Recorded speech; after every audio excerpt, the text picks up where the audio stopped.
नमस्कार मित्रांनो, मी किशोर कुमार श्रीधर दीक्षित गुरुजी. आपण स्वामी समर्थ कथासार या ग्रंथाचा सलग रोज वाचन करत आहोत. रोज आपण एक अध्याय वाचत आहोत आणि तो आपण श्रवण करत आहात. आज अध्याय आहे 6वा. तर आपण तो मनोभावे ऐकावा अशी माझी अपेक्षा आहे, विनंती आहे. आपण अध्यायाला सुरुवात करत आहोत. श्री गणेशाय नमः, श्री सरस्वते नमः, श्री गुरुवे नमः, श्री स्वामी समर्थ श्री रेणुका माताय नमः. श्री गणेशाय नमः. धरोनी शिशूचा हात, अक्षरे पंडित लिहवित, तैसे हे स्वामी चरित्रामृत, स्वामी समर्थ वदविती. मागील अध्यायाच्या अंती 16 विनवी स्वामी प्रती, कृपा करोनी मजवरती, बडोद्यासी चलावे. भाषण ऐसे ऐकोनी, समर्थ बोलती हासोनी, मल्हार वाचिया म्हणीन आम्हा विषयी भावनसे. म्हणोनी तयाच्या नगरात, आम्हा जाणे नव्हे उचित, अक्कलकोट नगरातन आम्हा राहणे आवडे. ऐसा रत्न व्यर्थ गेला, त्या मनी चिंतावला, आपण आलो ज्या कार्याला तेन जाय सिद्धीसी. परी पहावा यज्ञ करुण, ऐसा विचार केला म्हणी, मग काय केले त्या तात्यांनी अनुष्ठान आरंभिले. भक्ती नाही अंतरी, दांभिक व साधनाने करी, तयाचे स्वामी नरहरी प्रसन्न केले होतील. मग तात्यांनी काय केले, सप्ताहासी ब्राह्मण बैसविले, गुरुचरित्र आरंभिले, व्हावयासी स्वामी कृपा.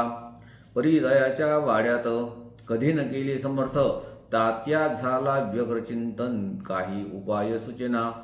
आता आणि बडोद्यासी, काय सांगावे राजासी, आणि सकळ जनांसी तोंड कैसे दाखवावे. ऐशा उपाय करोण, न होती स्वामी प्रसन्न, आता एक युद्धी योजन त्याने पळवून येतिशी. असो कोण एके दिवशी, साधून योग्य समयासी, मेण्यात घालून स्वमैसी त्या साहेब निघाले. कपड गावचा मार्ग धरिला, कडप गावचा मार्ग धरिला, अर्ध आम्हाने मेना आला, अंतर साक्षी समर्थाला गोष्ट वत्ती झाली.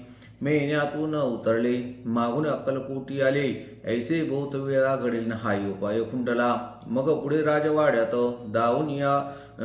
जाऊन या राहिले समर्थ, तेव्हा उपाय खुंटतन टेकिले हात तात्यांनी. मग उपाया ते घेऊन बडोद्यासी आले परतून, समर्थ कृपा भक्ती वाचून अन्य उपाय न होय.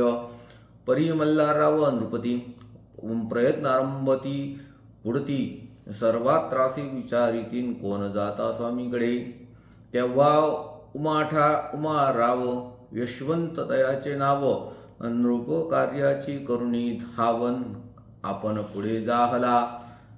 तो येऊनी अक्कलकोटी, घेतली समर्थांची भेटी, वस्त्रे अलंकार सर्वत काठीन, सुवर्ण काठीन स्वामी पुढे ठेवित. ती पाहून समर्थाला तेव्हा अनिवार्य क्रोध आला, यशवंता पाहुणी डोळ्यान काय तेव्हा बोलले. अरे बेडी आणून सत्वर ठोकायाचे चरणी, ऐसा त्रिवार हो मोठ्यांनी समर्थ क्रोध बोलले. क्रोध मुद्रा पाहून यशवंत भ्याला म्हणी, पळाले तोंडचे पाणी लटलट कापू लागला.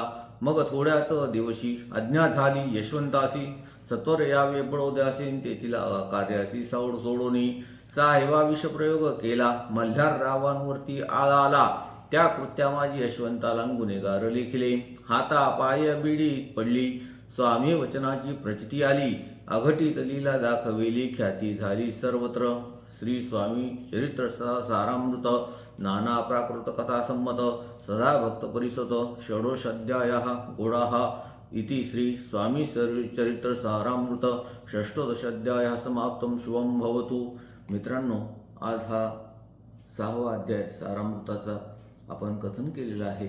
आपल्याला अध्याय आवडला असेल तर चॅनलला सबस्क्राईब करा, लाईक करा आणि धन्यवाद.